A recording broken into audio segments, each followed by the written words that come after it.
Ili uwe wa kwanza kupata taarifa na trending zote, bonyeza sasa neno subscribe na kisha alama ya kengele itakojitokeza hapo chini.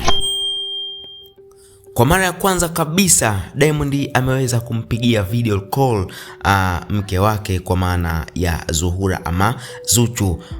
Hii ni kutokana na vile ambavyo Zuchu alikuwa katika wodi ya wazazi mara baada ya kufanikiwa kujifungua mtoto wake wa kwanza na mtoto wake wa kike, mtoto wa mastaa wawili kwa maana ya Diamond pamoja na Zuchu mwenyewe. Sasa kile ambacho kimeendelea kuwekwa wazi ni kwamba tayari mtoto huyo ameshatafutiwa jina ambalo ni jina la kurithi, ambalo ni jina la Sandra. Kama tunavyofahamu ya kwamba Diamond mwenyewe anampenda sana mama yake Sandra kiasi ambacho amechora mpaka tattoo mkononi mwake inayotaja jina la mama yake Sandra. Sasa hii ni heshima ambayo ameamua kumpa, lakini pia inaonyesha tu ni heshima ambayo Zuchu pia naye ameweza kupewa kutokana na hili jina la mama mkwe wake kuweza kupewa mtoto wake.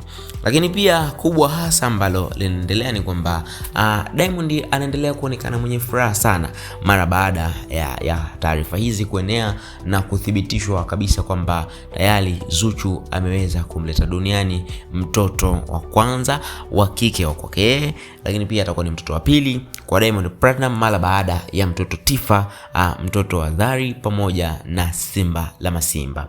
Sasa huo ndio ukweli wa mambo ulivyo, lakini kubwa hasa ni kwamba tutaendelea kupa update zote kuhusiana na kile ambacho kitaendelea kuanzia hivi karibuni pamoja mpaka hadi kufikia kwenye 40 ama kufikia kutolewa nje kwa mtoto wa Diamond Platnumz pamoja na Zuchu.